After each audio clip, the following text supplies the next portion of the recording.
dia. Tá me ouvindo? Vamos.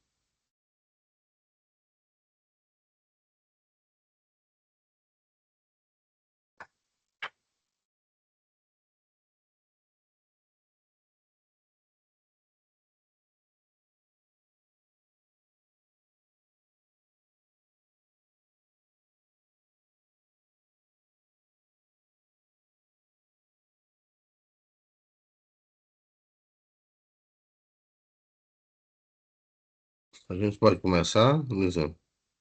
Sim, sim. Bom dia a todos, pessoal. Nossa sessão hoje vai discutir anemia hemolítica autoimune e a nossa residente do primeiro ano, a Lisiane Sanches, vai apresentar. Obrigado, Lisiane. Bom dia. O doutor Fernando me apresentou, né? Meu nome é Elisiane, sou residente do primeiro ano da hematologia aqui do hospital. Fiquei responsável pelo tema principal da sessão, que é a anemia hemolítica autoimune. A apresentação de hoje é baseada nesse artigo que foi publicado esse ano na Frontiers, que é sobre o título, né, do artigo é a baixa superfície da anemia hemolítica autoimune, com foco principalmente na patogênese, nos avanços terapêuticos e questões de Ambev em relação a essa doença. Uma introdução, né, uma doença pouco comum, com baixa incidência da descrição na literatura, apesar de a gente perceber, assim, tanto nos ambulatórios quanto nos pareceres, assim, tem bastante requisição de parecer para a investigação de anemia hemolítica autoimune, mas na literatura é uma doença que é descrita como rara e com incidência muito baixa. E como o próprio nome já diz, é uma destruição eritrocitária, né, mediada por autoanticorpos, que pode ter envolvimento ou não do complemento. Então, é uma destruição que a medula óssea não consegue compensar e acaba gerando anemia, que é o principal marco assim, dessa doença, que é a presença da anemia. Ela pode ser idiopática, né, ou secundária, a doenças, principalmente doenças linfoproliferativas, a drogas, né, medicamentosas, neoplasias sólidas ou doenças infecciosas. É uma questão da propedêutica que a gente sempre tem que investigar causas secundárias. A classificação, existe uma classificação da anemia hemolítica autoimune que vai ajudar no tratamento, né? Então, ela é dividida de acordo com os anticorpos que estão envolvidos, né? Então, pode ser mediada por anticorpos quentes, por anticorpos frios e pode ser misto, quando tem envolvimento tanto de anticorpos quentes e frios. Vou falar mais detalhadamente sobre os anticorpos da identificação mais à frente. O artigo, ele foca bastante em relação à fisiopatologia. Ele traz três mecanismos principais. O primeiro deles é a perda da autotolerância imune, que ela acontece no timo, né? Tem até aqui a imagem mostrando o timo, né? Que é onde acontece a seleção negativa dos linfócitos T, principalmente. Então, quando o timo ele perde essa capacidade de seleção negativa, vão ficar linfócitos T remanescentes, que esses linfócitos T, juntamente com o ambiente, com a genética predisposta, né, uma pesquisa genética que predispõe a doenças autoimunes e o mimetismo molecular de algumas causas secundárias, como doenças infecciosas, algumas drogas medicamentosas, vão fazer com que esse ambiente, essas células T, elas sejam desreguladas, né, vão ter um desbalanço ali no sistema imune, na resposta TH1 e TH2, e vai gerar um estado pró-inflamatório. E esse estado pró-inflamatório desregulado pelas células T vão gerar alterações nas células B que são remanescentes. Essas células B elas vão se tornar células B autorreativas. Nesse ponto das células B autorreativas, elas vão fazer com que os eritrócitos sejam gerados imunoglobulinas que vão atacar os eritrócitos. Então, o foco principal aqui realmente são as células B desreguladas pelas células T autorreativas.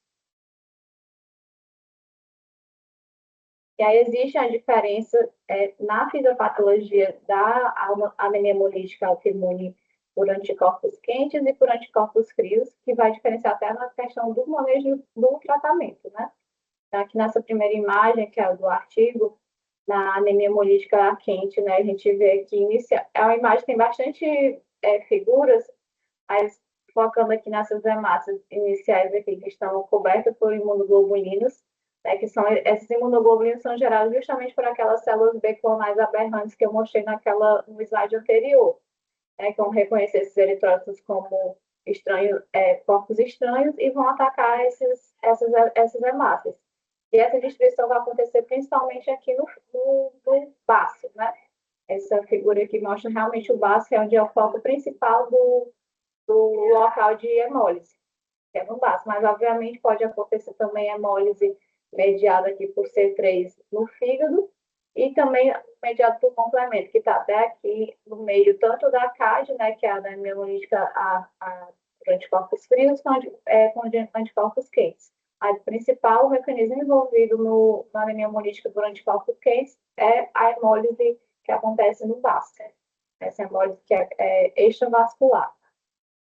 Entrando aqui nessa parte de baixo, que é da anemia hemolítica por anticorpos frios, né, o sistema complemento ele entra como figura principal. Né? Então, aqui a gente tem imunoglobulina, até tem aqui mais do lado inferior, no meu lado direito, né, que tem aqui as imunoglobulinas monoclonais, que são produzidas por plasmócitos também aberrantes, que junto com as hemácias vão ativar o sistema complemento e o sistema complemento vai gerar uma hemólise intravascular.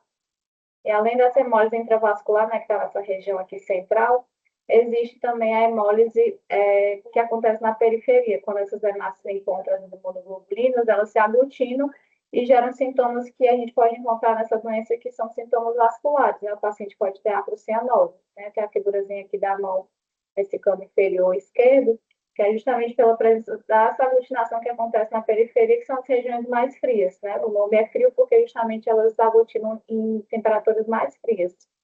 Então, basicamente, né, resumindo, a anemia hemolítica quente, a gente vai ter uma hemólise extravascular que acontece principalmente no baço, e na anemia hemolítica por anticorpos a frio, a gente vai ter uma anemia que vai ser regulada principalmente pelo sistema complemento, vai acontecer na região intravascular e também pode acontecer no fígado. Né? Então, a gente também tem aqui o fígado com o principal mediador ali na fisiopatologia da anemia hemolítica por anticorpos frios. E aqui nessa figura aqui do meio, ele mostra também a relação, como o sistema complemento ele é ativado, ele gera um estado inflamatório e um estado protrombótico. É importante a gente saber que vai ter esse estado protrombótico justamente para poder lembrar de quando o paciente tem a suspeita ou confirmada anemia hemolítica, a gente precisa fazer prevenção para a tese. Justamente que o pessoal às vezes pede parecer, tem medo de colocar as profilaxias, mas é um estado protrombótico, então realmente tem que ser colocado uma profilaxia para trombose nesses pacientes. O diagnóstico é relativamente simples, né? Assim, eu mostrei a fisiopatologia que é mais microscópica, mas a gente vai chegar, o paciente clinicamente vai ter uma anemia, pode ter uma síndrome ictérica também, mas o principal vai ser a anemia de causa desconhecida, sem esterilização de sangramento. E aí o que a gente vai identificar nos exames laboratoriais, né? No exame clínico a gente vai ter a síndrome anêmica com ou sem uma síndrome ictérica, e nos exames laboratoriais a gente vai ter um hemograma com anemia, pode ter uma macrocitose, a depender do tipo da anemia hemolítica, e o esfregado periférico também vai ser de suma importância para identificar algumas alterações nas hemácias, né? Pode ter presença de esferol, pode ter aglutinina, se for uma anemia hemolítica secundária, a anticorpos a frio, pode ter aglutinina no sangue periférico. A observação do esfregado periférico é muito importante no diagnóstico. Os reticulócitos, eles vão estar aumentados, né, porque como a medula óssea vai estar tentando compensar essa destruição eritrocitária, então vai ter um aumento dos reticulócitos nas formas jovens dos eritrócitos. Tanto pode acontecer uma reticulocitopenia transitória, mas geralmente acontece nas primeiras 48 horas, então quando a gente suspeita, geralmente já não vai estar nessa fase inicial, mas pode acontecer. Inclusive, se você tiver toda a clínica, todos os exames sugestivos de anemia hemolítica, a reticulocitopenia é um critério de avaliação medular que eu também vou detalhar mais na frente. Outras alterações de hemólise, né, que as bilirrubinas totais frações vai estar principalmente a bilirrubina indireta aumentada, a atoglobina ela vai estar diminuída porque ela é responsável carregar a globina na nossa circulação, então, como vai ter uma destruição importante das hemácias, vai ter muita globina no sangue e a globina ela vai estar sendo consumida justamente porque vai ter muita globina para ela carregar durante a corrente sanguínea, então ela está diminuída. E o LDH vai aumentar justamente pelo aumento da destruição eritrocitária. E a depender da causa, se for uma causa linfoproliferativa, ela pode estar mais aumentada ainda. E esse é o diagnóstico laboratorial. E existe o diagnóstico imunematológico, que é bem muito importante, que é para justamente diagnosticar qual é o tipo de anemia hemolítica. Né? Esses exames laboratoriais a gente identifica que está tendo uma hemólise, a gente precisa saber de onde é que está vindo essa hemólise, ela está mediada pelo quê? E aí existe o TAD, né, que é o teste de antiglobulina direta, e vai ser positivo, que ele vai ser positivo e pode ser poli ou monoespecífico. O que é o TAD, né, para os residentes de clínica, né? O TAD é o teste de antiglobulina direta, e basicamente é pegado a amostra do paciente, nessa amostra vai ser colocado a antiglobulina humana, né, que é o soro de Cumbres, e aí vai ser observado se vai ter aglutinação ou não nesse sangue. Se tiver aglutinação, é porque tem anticorpos ali presentes. Então, por isso que o TAD ele é positivo nas anemias hemolíticas autoimunes, pela presença dos autoanticorpos. No artigo, ele traz essa tabelinha que eu achei bem sucinta em relação a todos os diagnósticos, basicamente resumindo as características tanto clínicas quanto laboratoriais. Aqui nessa primeira coluna da anemia hemolítica A quente, né, que corresponde a 60% a 70% dos casos, que são os principais casos, né, anemia hemolítica por anticorpos A quente. Qual vai ser o anticorpo presente? Vai ser um anticorpo IgG, né, o sítio de hemólise extravascular, principalmente no baço, que eu mostrei na figura anterior, tem uma prevalência de 17 a cada 100 mil pessoas, realmente é uma incidência muito baixa, né, prevalência muito baixa. A média de idade diagnóstica é 58 anos, e tem como causas aqui infecções, medicamentoso, doenças proliferativas, doenças autoimunes, estão envolvidas geralmente nas causas. E o diagnóstico, ele coloca a importância de você ter um TAD positivo, principalmente para IgG, pode ter complemento envolvido, né, como na figura, que não é só predominantemente IgG, mas não significa que não pode ter ativação do complemento também.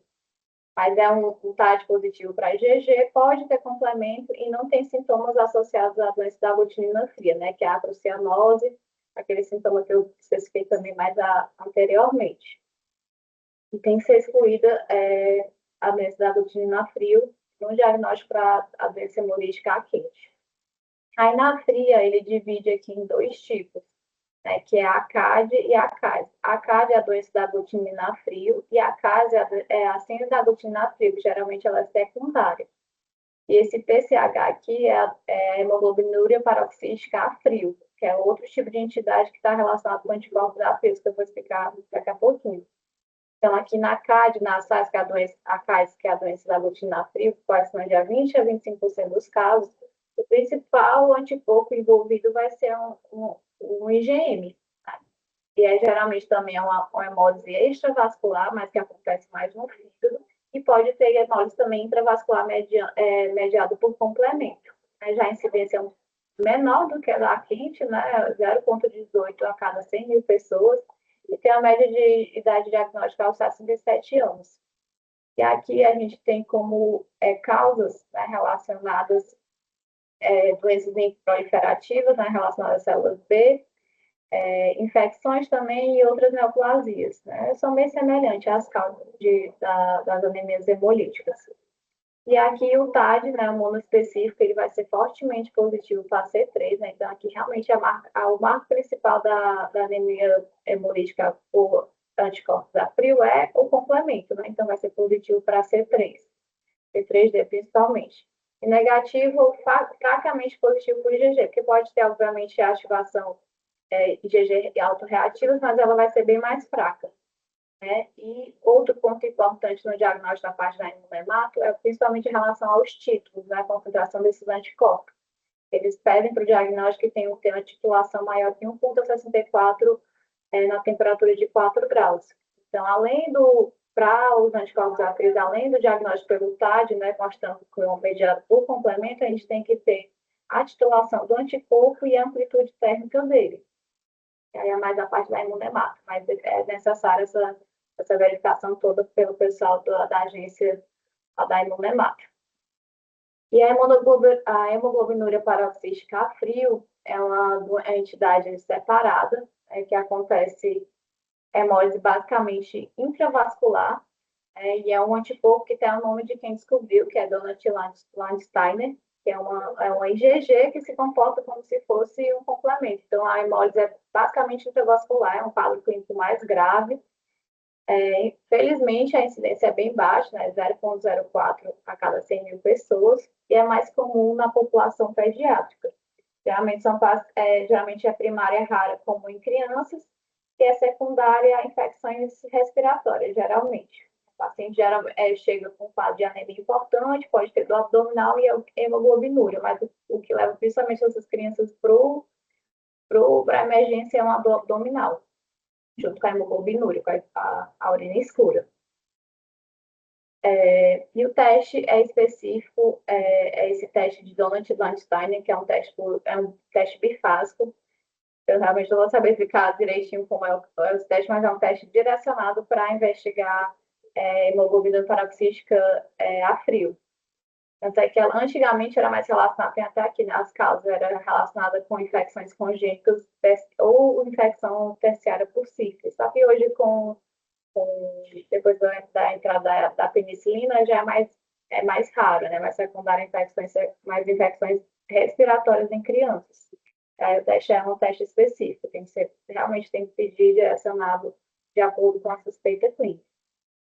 E aqui na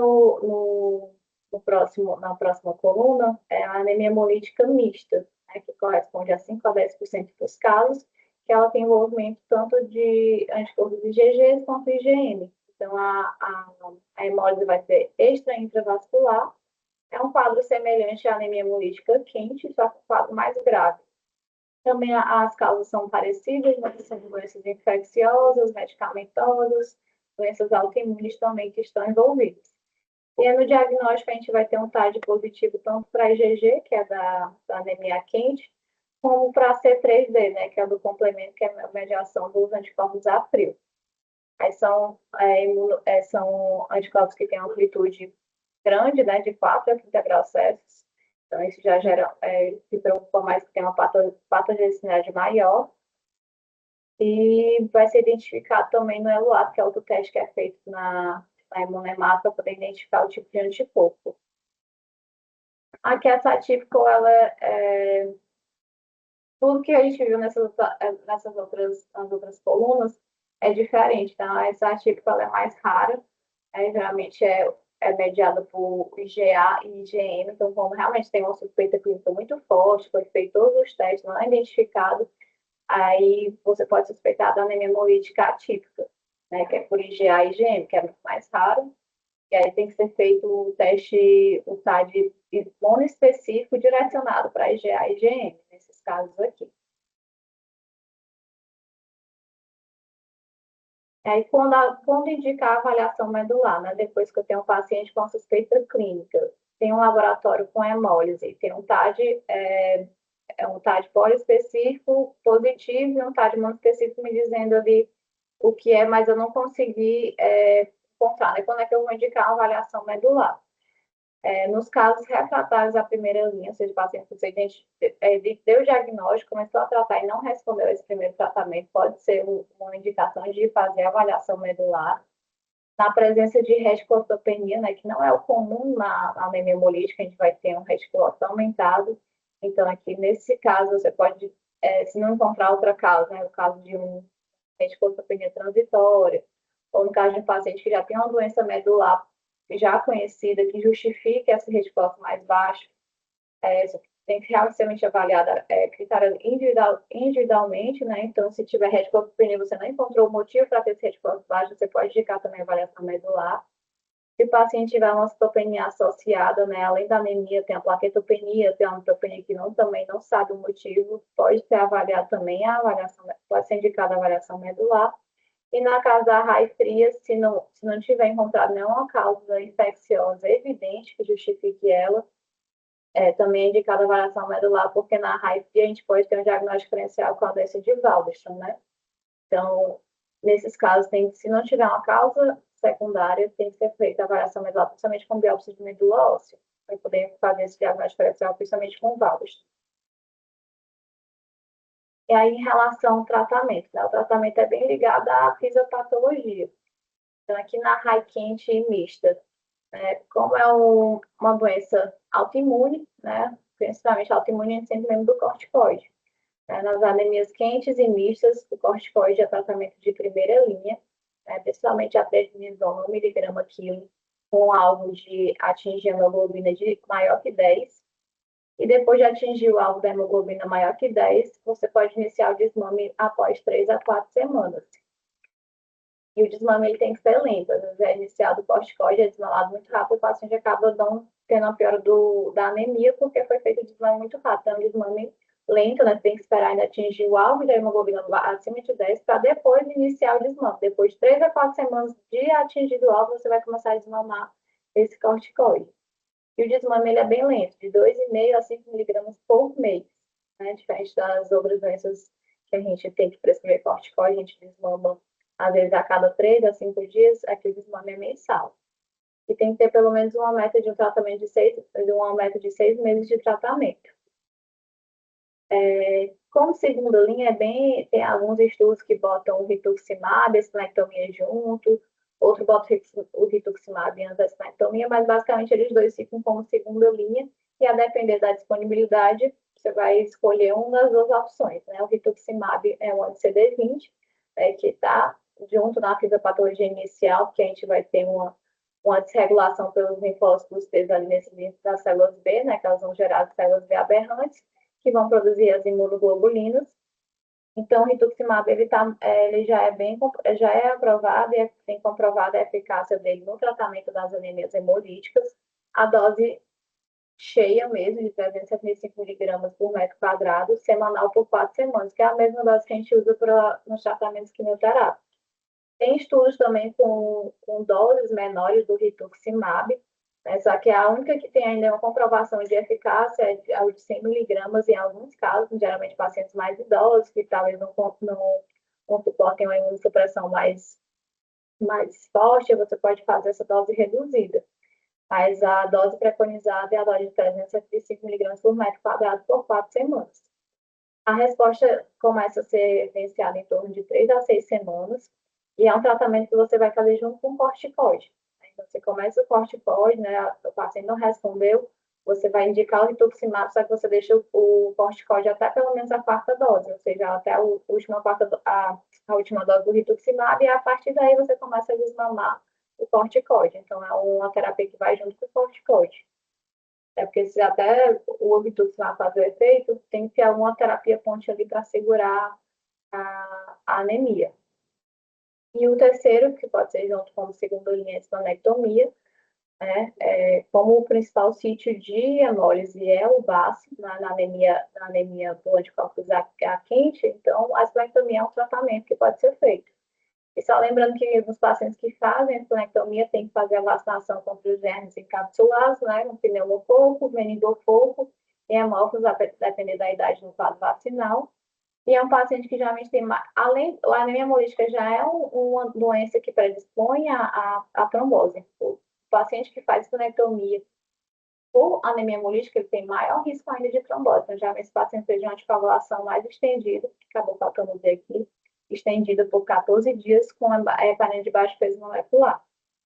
E lembrar que os pacientes que vão fazer uso de corticoide prolongado, a gente tem que repor o cálcio, 1.000 miligramas de vitamina D, né, pelo risco de osteoporose precoce. Aí existe a avaliação de resposta. Como é que eu vou como é que eu vou avaliar se o paciente está respondendo não ao tratamento que eu instituí para ele, né? A avaliação de resposta completa é quando o paciente, ele, com tratamento, atinge a hemoglobina normal, ele fica sem hemólise nos exames laboratoriais e ele fica sem necessidade transfusional. Já na parcial, o paciente vai ter um incremento de hemoglobina maior ou igual a 2, ou ele vai ter a normalização, mas com presença ainda de hemólise. E tem que ter pelo menos uma transfusão há pelo menos 7 dias. Foram os critérios que o Consenso Internacional colocou, porque antes não se tinha muito como é que eu vou avaliar nessa resposta. Vai ser só pela hemoglobina, a presença de hemólise para poder ficar mais criterioso em relação a dizer que o paciente teve refratabilidade àquele tratamento. E em relação ao corticoide, que é a primeira linha de tratamento na anemia por anticorpos A quente, a gente tem como é que a gente diz que o paciente tem resistência a corticoide? Quando ele não tem nenhuma resposta hematológica em pelo menos 3 semanas com 1 miligrama quilo dia. A gente pode fazer de 1 miligrama a 2 miligramas, né? Geralmente faz 1 miligrama mesmo. Mas se o paciente não tiver uma resposta hematológica em 3 semanas, você pode dizer que ele tem uma resistência ao corticoide. E o código dependente é aquele paciente que você começa o desmame, só que depois que você passa, diminui a dose de menos de 10 miligramas dia, ele tem uma piora do quadro clínico. Então, se a paciente precisa manter o corticoide pelo menos 10 miligramas dia para manter a resposta. A partir disso, se o paciente não responder, você vai para a segunda linha, que no caso da anemia por anticorpos A quente, esplenectomia ou rituximab. E como terceira ou quarta linha, né, a gente tem, o paciente já fez o corticoide, fez o rituximab, esplenectomia. Não respondeu, a gente tem como uma quarta linha os imunossupressores, né? Os imunossupressores, os mais estudados é a azathioprina, a ciclofosfamida, ciclosporina e o fenolato. O uso de cada um deles vai depender muito do serviço, né? Mas são imunossupressores, como é uma doença autoimune, né? Então, um dos tratamentos é a imunossupressão. Então, essas são 4 medicações que podem ser usadas na anemia hemolítica autoimune. E até dentro da reavaliação da resposta, ele até bota no anemia quente que o paciente, você pode considerar ele refratário em caso de ausência de resposta a 3 linhas de tratamento, incluindo esplenectomia e um agente imunossupressor. E aí vai entrar as novas terapêuticas que eu vou falar mais à frente, que é justamente o foco do artigo. E na RAI, a anticorpos frios, a RAI fria, o corticoide não tem eficácia, então não adianta o paciente identificar com a anemia hemolítica anticorpos a frio fazer corticoide. A primeira linha de tratamento é o rituximab, a mesma dose de 375 miligramas por metro quadrado semanal por 4 semanas. Geralmente, o paciente que tende a ter um quadro clínico mais grave, uma hemólise grave, e aí pode ser lançado mão de algumas opções terapêuticas que não são tão eficazes, mas pode ser feito, que é a plasmaférese, o eculizumab. O eculizumab é uma medicação que já é aprovada, né, para hemoglobinuria paroxística noturna, porque a doença está relacionada com a ativação do complemento terminal, e no caso das anemias hemolíticas a frio, a ativação do complemento é principal. A principal é peroximal. Então, nos casos de hemólise grave, pode ter também a ativação desse complemento terminal, e o eculizumab pode servir como uma terapêutica nesses casos mais graves, mas na doença mesmo ela não tem eficácia, a doença da anemia hemolítica a frio. Pode ser feita em hemoglobina humana, né, que é muito feita, a gente usa bastante para PTI. Pode ser feita também com a terapia de ponte, mas não tem tanta eficácia. E esses pacientes, que um questionamento, acho, de muitos médicos, é a questão da transfusão, né? Se o paciente estiver grave, com instabilidade, pode ser sim feita, a transfusão ela deve ser feita, né? Então, na agência transfusional, obviamente, vão escolher uma bolsa mais compatível para esse paciente, mas ela tem que ser feita. Não pode ser adiada a transfusão se o paciente estiver grave, realmente precisando de uma transfusão sanguínea. E em relação aos novos tratamentos, né, os novos tratamentos, a maioria são terapias em estudo, né, em fase 2 e 3, que ainda não foram aprovados aqui no Brasil, e no mundo também ainda não foram aprovados, mas são terapias direcionadas basicamente às células B e à inibição do complemento. Nas células B vai ser mais com enfoque na anemia hemolítica anticorpos A quente, na inibição do complemento, pensando mais na anemia hemolítica mediada por anticorpos A frio. Mas algumas medicações também foram testadas nas duas patologias. Eu trouxe imagem porque são nomes bem diferentes, são bem específicos, e essa imagem do artigo eu achei bem representativa com um resumo de todas as terapêuticas que estão sendo estudadas, né? Esses quatro quadrinhos são relacionados à terapêutica envolvida na célula B. No primeiro quadrado, aqui a gente tem imunoterapia, né, que é o principal rituximab, que já é aprovado, é a segunda linha de tratamento dos anticorpos a quente e é a primeira linha nos anticorpos a frio, né, justamente como as células B aberrantes vão estar dentro da fisiopatologia, então o anti-CD20, que é o rituximab, ele já tem eficácia comprovada, e está sendo estudado também o obinutuzumab, que é outro tipo de anti-CD20. Está tendo boas respostas, principalmente em pacientes com LLC, né, com LLC e anemia hemolítica secundária. Mas são estudos que é basicamente voltado para essa população em específico. E outro estudo em relação à imunoterapia é em relação ao anti-CD38, né? Como os plasmócitos reativos também estão envolvidos na fisiopatologia, também estão estudando a questão do daratumumab, que é um anti-CD38. Também tem tido boas respostas, mas são grupos pequenos que eles estão estudando, e principalmente são pacientes relacionados a doenças linfoproliferativas, né? Então, são grupos específicos para anemia hemolítica. Ele bota aqui no finalzinho da imunoterapia também o carticel, que também está sendo estudado nesses casos de anemia hemolítica refratária, né? A todos os tratamentos. Seria com o obselimab. Nesse segundo quadrado, já ele bota por meio dos mecanismos fisiopatológicos, né? Aqui no caso é a inibição do BCR, né? Que é o receptor das células B. Então, a gente tem vários mecanismos aqui envolvidos nesses receptores. E um deles é o do BTK, né? O inibidor da tirosina quinase.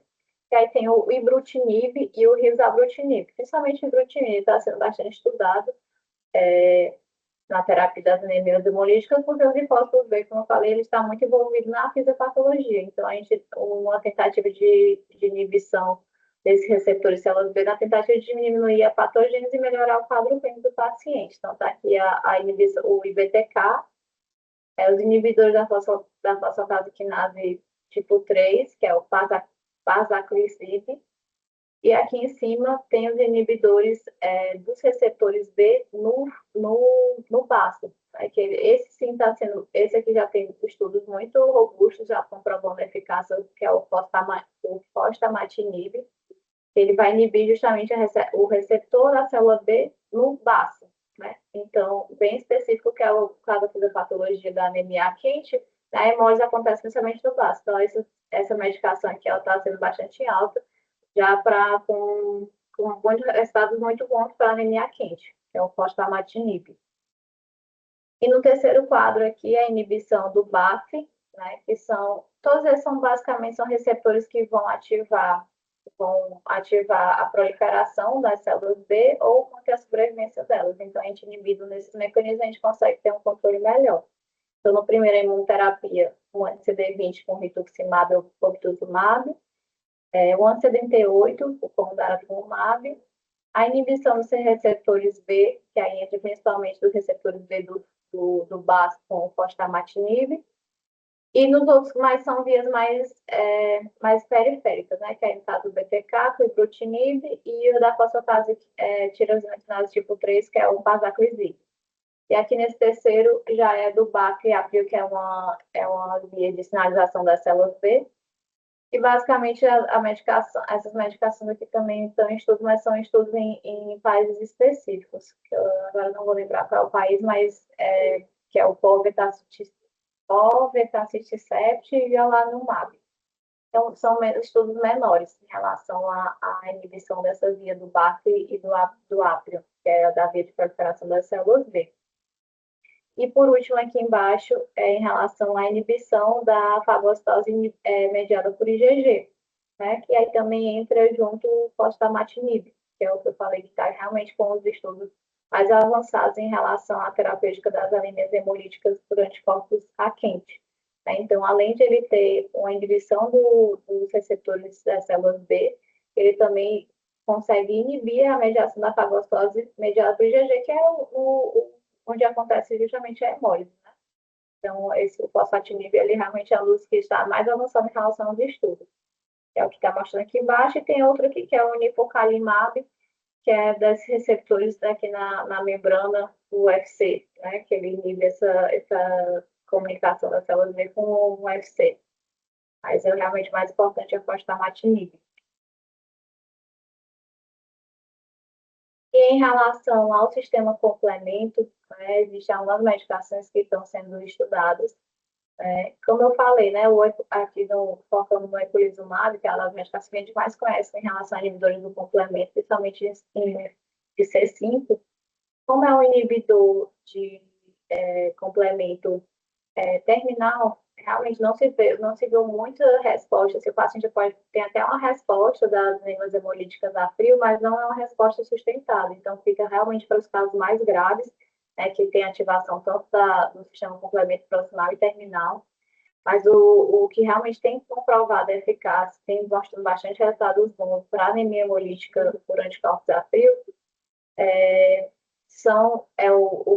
o pegcetacoplan, né, que é uma medicação que ela vai como inibidor da via clássica, mas já pegando aqui C3, mais anteriormente na ativação do sistema complemento. E a outra medicação que está bastante envolvida junto é o citilimab e riliprubart, né, que está relacionada à inibição também do C1 e junto da via alternativa mais proximal, o iptacopan. Então, essas duas medicações, essas três medicações, elas realmente estão sendo mais promissoras no tratamento da anemia hemolítica a frio, que é o iptacopan, o pegcetacoplan e o sutilimab. Né? O eculizumab realmente fica mais ali para os casos mais graves.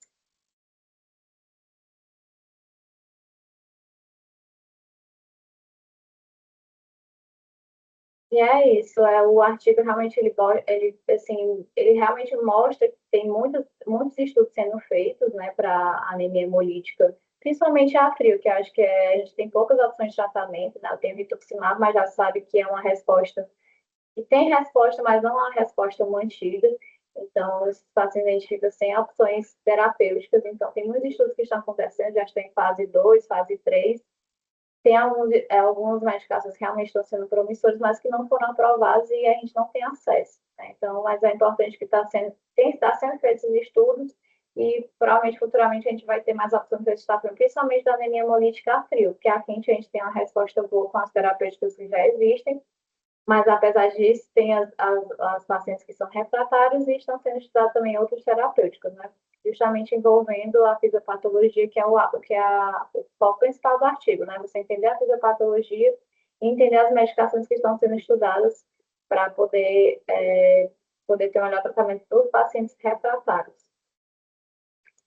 E é isso. Alisiane, obrigado. Bom dia mais uma vez a todos aí. Eu achei importante trazer esse trabalho porque um percentual elevado, né, dos pareceres que a gente responde, das outras clínicas principalmente, são casos de anemia e é sempre muito discutido quando esses pacientes vêm com anemia e com cúmulos direto positivo. Então, principalmente sobre a importância desse cúmulos direto, se é valorizável, se não é. Então, vocês que estão aí, pode compartilhar, por favor, me dizendo. Vocês que estão nos pareceres, respondem, sabem que isso é uma coisa muito frequente, né? E eu acho que para nós que atendemos esses pacientes e que entram no diagnóstico diferencial, essa revisão é importante porque ela é bem atual, mostra mais ou menos a tentativa de padronizar a conduta, não só a conduta, mas o diagnóstico também. E você colocou algumas coisas que eu achei interessante. Por exemplo, a profilaxia para trombose. Eu não acho que isso é feito rotineiramente. O que é que você falou de maneira muito enfática, né? E defendeu isso. O que é que você poderia comentar um pouco mais sobre isso?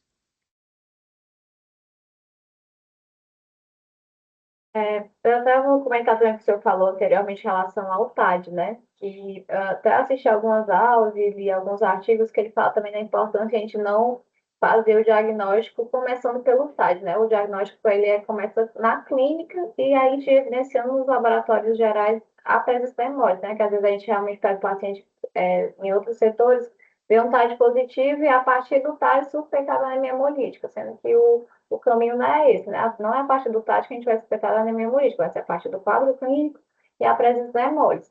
E aí o TAD é que vai ajudar a gente a confirmar o diagnóstico. Então não tem esse caminho inverso, né? Da imunemato para depois para os exames laboratoriais. Em relação eu vi, acho que os dois, três artigos que ele fala da importância de fazer a profilaxia para trombose. Como são pacientes que têm anemia, às vezes têm risco maior. Às vezes o pessoal de outros setores acham que o paciente tem maior risco de sangramento, mas o paciente tem maior risco de trombose pelo estado pró-inflamatório e principalmente pela via do complemento que vai estar envolvido na fisiopatologia, né? Obviamente que na anemia quente não é tão predominante, mas pode ter o sistema do biocomplemento é um estado protrombótico. Então, ele realmente ressalta a importância de fazer a profilaxia da TEV, e principalmente nesses pacientes que foram submetidos à esplenectomia por causa de anemia hemolítica. Que Entendi. é um fator importante de mortalidade nesses pacientes. Que a gente tem que prevenir. Ok. Tudo bem. Acho que mais na anemia por anticorpo frio, né? Eu acho que talvez tenha que pensar mais, né? E outra coisa importante que você comentou, que é o eluato, né? O eluato é um exame relativamente antigo, né? E que quando você não tinha essas técnicas de geocentrifugação que a gente tem hoje, que são mais modernas e até mais sensíveis, a gente usava muito, né? Então, quando você tem menos de 500 moléculas aderidas à parede da hemácia, é uma técnica manual, né? E que eu acho que houve um período que o Hemócio parou de fazer, depois voltou a fazer, e agora eu não sei se continuam fazendo, imagino que sim. Mas que a gente usava quando você tinha uma alta suspeição de anemia hemolítica e que não conseguia confirmar o cúmulo direto era negativo, e aí a gente fazia o eluato para comprovar. Então a gente usava isso no passado, mas eu sei que hoje é bem menos usado. Outro ponto que eu achei importante, Lisiane, principalmente para vocês, para nós que respondemos esses pareceres, geralmente o processo é mais inverso ainda. A gente recebe já os doentes com anemia, o pessoal pedindo para a gente colher mielograma, né? E, na verdade, quando você tem uma anemia hemolítica, suspeito de anemia hemolítica autoimune, o mielograma ele pode não ser necessário, né? E dificilmente a gente foge dele, porque com raras exceções. Eu tento muitas vezes, quem responde parecer comigo sabe que eu tento segurar um pouco quando tem suspeita de hemólise, né? Mas eventualmente é muito difícil a gente deixar de fazer. E aí, lembrar de quando pedir o mielograma, pedir coloração para ferro, pessoal. Eu tenho visto que muita gente tem pedido mielograma e não pede coloração para ferro.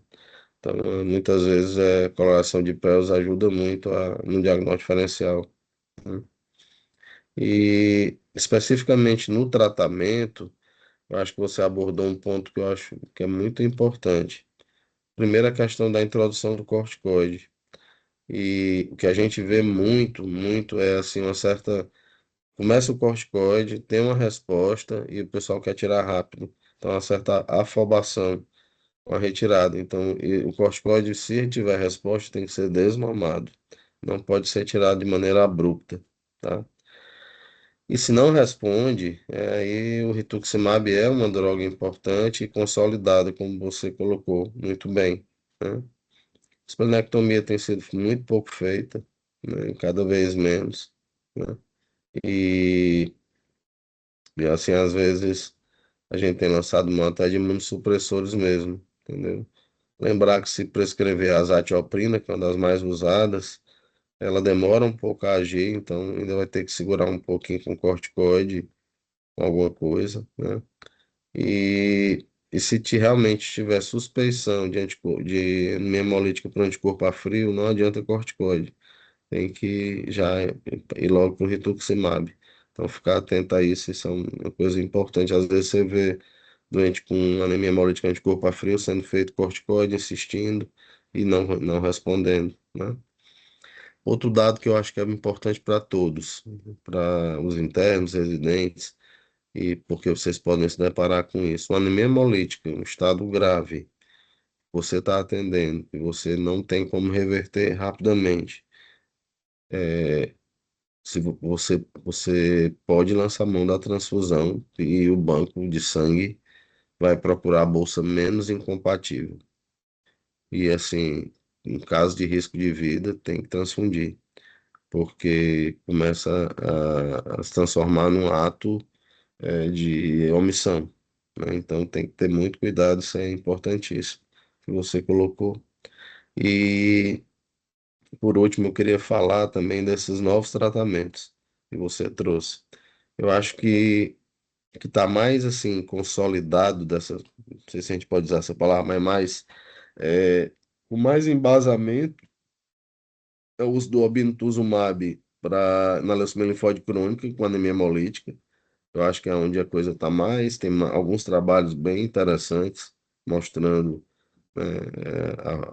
a ação na célula B e que trata a própria doença e também melhora a anemia hemolítica. O próprio daratumumab, que é um anti-CD38, usado claramente para mieloma, né? Mas também como uma possibilidade, né, de uso. Ibrutinib bem menos, mas o fostamatinib acho que é talvez a droga mais promissora, né, nesses próximos estudos. E, e assim, eu nunca vi a gente usar eculizumab, sabe?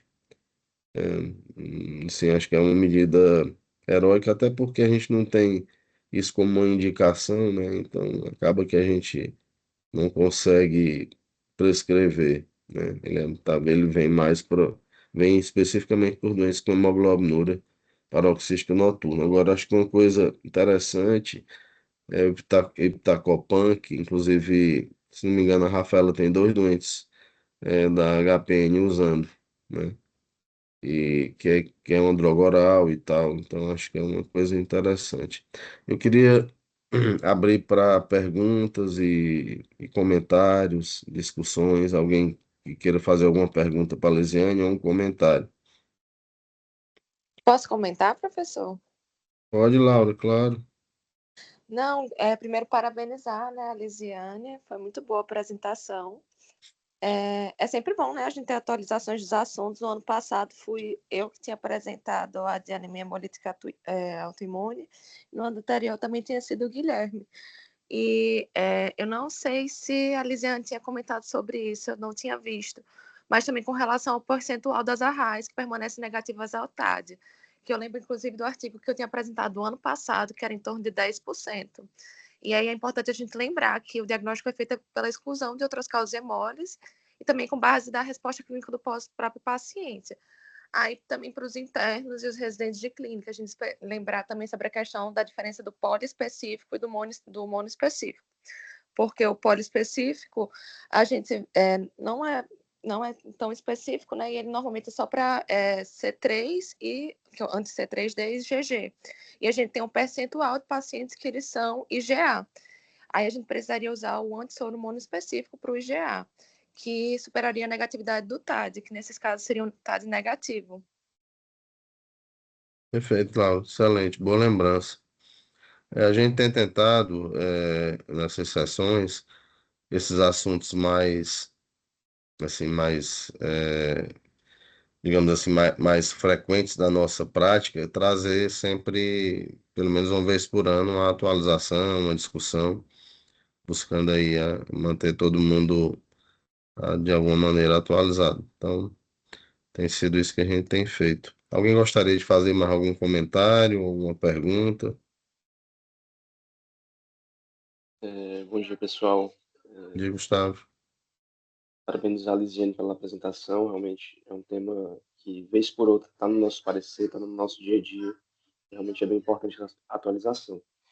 É uma dúvida que eu tenho para você, Lisiane, também para o senhor, professor, em relação ao que você já tem lido sobre esse contexto da reticulocitopenia, não num cenário em que o paciente tenha uma outra patologia medular, mas eu já cheguei a ler em alguns artigos sobre a possibilidade de um anticorpo antiprecursor, né? Talvez atingindo algum eritroblasto, impedindo essa resposta reticulocitária. Se o senhor já teve algum caso na sua prática, ou se tem alguma uma leitura diferente sobre isso. Você quer responder, Lisiane? Eu não vou saber responder a pergunta do Gustavo, porque eu não tenho experiência, né? Mas eu realmente vi que uma das causas, né, além da doença medular, é realmente a RAI com autoanticorpo contra o precursor jovem, mas é um diagnóstico bem difícil, mas eu não conheço, eu cheguei só a ver que realmente tem a descrição desse caso, né? Quando tem a reticulopenia. Eu gostei muito da pergunta do Gustavo. A gente lê o livro e vê os critérios clássicos, né? No dia a dia, nem sempre a gente encontra isso. E tem uma resposta que assim que vem na minha cabeça de maneira muito clara e direta, é que principalmente aos pacientes que nós atendemos e que muitas vezes têm uma condição socioeconômica mais baixa e que têm uma capacidade de alimentação também não tão boa, muitas vezes eles têm reticulocitopenia por conta disso. E aí uma frase que eu gosto muito de dizer é que quando você pensa em hemólise, em anemia hemolítica, não obrigatoriamente vai estar tudo ali que você espera, tá? Então, não obrigatoriamente vai ter reticulocitose, por causa exatamente disso, que você pode ter um indivíduo desnutrido, por exemplo, e que não tem uma boa alimentação. Às vezes, enfim, às vezes você pega doente com neoplasia, com caquexia, enfim, ou mesmo desnutrido mesmo, com alimentação inadequada, e aí não vai ter reticulocitose. Por exemplo, hiperbilirrubinemia, aí pode não ter, quer dizer, então não é obrigatório, né? Então, quando você tiver um fígado ali conjugando, você pode não ter uma hiperbilirrubinemia. E aí, assim, é preciso estar atento que esse quadro laboratorial, principalmente clássico, pode não estar presente.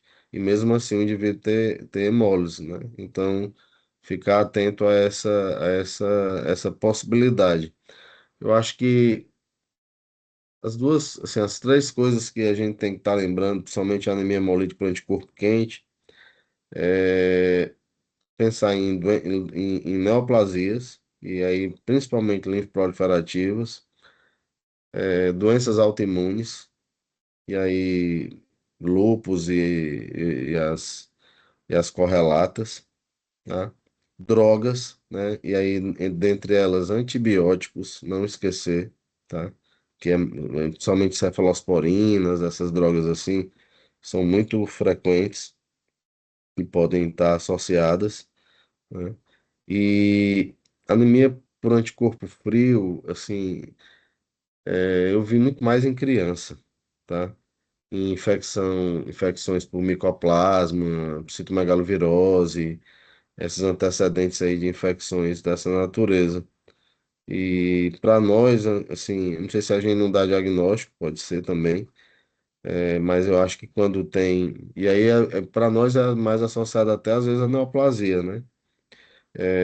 Onde eu lembro que eu vi mais foi em Waldenström, tá? Em doença de Waldenström. E somente envolvendo IgM.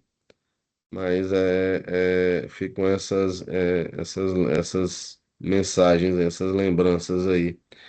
Mas muito boa. O reticulócito ele é muito útil e a gente tem que olhar para o reticulócito com muito cuidado, né? O reticulócito ele reflete o que é a atividade eritropoética da medula óssea. Então, não necessariamente ele vai estar ali cumprindo o seu papel que a gente espera de reticulocitose, reticulocitopenia e por aí vai, né? Então, acho que em todo esse contexto. Nós temos 2 minutinhos para se alguém quiser fazer outra pergunta ou outro comentário, é muito bem-vindo. Tá aberto, pessoal, para vocês. Bom dia, professor. Bom Primeiro, dia, parabenizar a gente. Lisiane. Até nesse contexto da questão da reticulocitopenia, né, de forma inadequada na RAI, comentado também sobre a possibilidade de uso da eritropoetina, né, depois da correção dos pré-medulares, né, você auxiliar na resposta ao tratamento da RAI. E outro ponto, até lembrando da transfusão, né, que o pessoal tem muito medo em transfundir paciente com a RAI, que na verdade, como a Lisiane colocou bem, né, você não deve adiar a transfusão por ser a RAI, né? Inclusive, na suspeita da anemia hemolítica autoimune, você já pode fazer a solicitação de uma reserva, né, para ir adiantando os testes, né, já que provavelmente vão vir um teste positivo, que vai ser mais difícil encontrar uma bolsa, né, ter que fazer a distorção, fenotipar. Perfeito, Felipe. Excelente. A eritropoetina, foi bom você ter falado. Ela, no passado, até para HPN mesmo, quando eu digo passado, é bem passado mesmo, tá? É mais de 20 anos atrás. A gente chegou até a usar até para HPN, tá? Quando não existia, por exemplo, eculizumab, não existia nada disso.